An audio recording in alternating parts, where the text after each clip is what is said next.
tanggal na.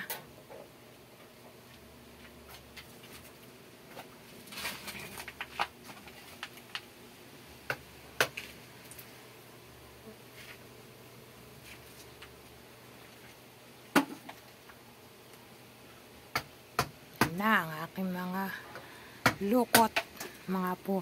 Meron pa sa ibabaw ng sa tagiliran ng bahay, doon sa may bubong meron pa mga munggo-munggo yun nakahiwalay dito. Ayan, dyan halos lahat ng galing sa ganyan. Ang hirap mag-transfer, tiyagaan lang mga po.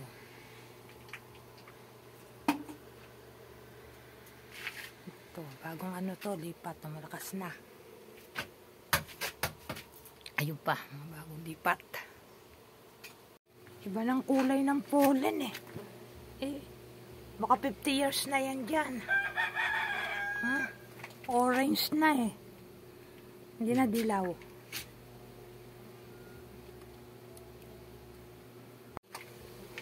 Orange.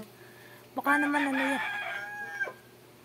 Wala naman dito sa ating ano ah. Saan kaya dito o dito? Hindi maintindihan kung saan ang brood. Baka hanggang dito may brood sa baba. Wala doon. Ay, kung ilang taon na yan eh.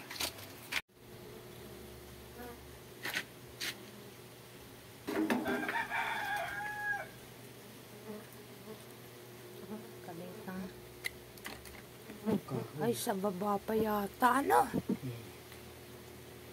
Hindi, baka dito sa gitna ito. Ang ano mo? Ikahirap dito kung dyan sa may bukong yan. Ikatigas niyan. Yan ang hirap sa ano. Kahirap naman kung hindi tatransfer sa ano, sa gabal. Tapos, pinapasok ng mga ipis. Iba talaga pag nailalagay na sa box. Malinis. Maano sa pwesto.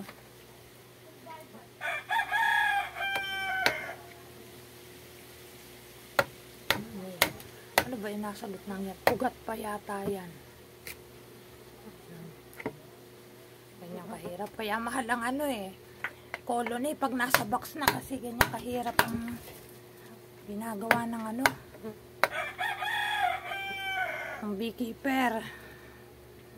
Kaya maganda yung sa inyong nabibili, nasa box na, hindi na kayo maghihirap ang maglipat ng ganyan. Next episode na. Tiyagaan talaga. Yan na.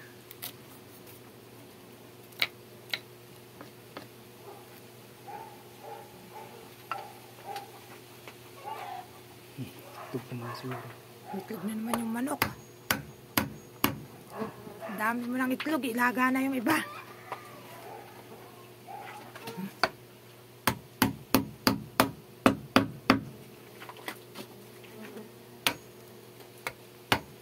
Kailangan paluwagin ang daan para hindi man yung brood magkadurog-durog.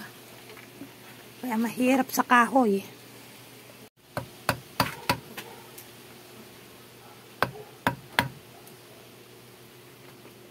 Ingat na ingat yan kasi hindi mo iningatan, nadurog ang brood, wala na, sira na. Ang iniingatan talaga ang brood. Kailangan hindi mabasa ng honey, hindi madurog, ingat na ingat.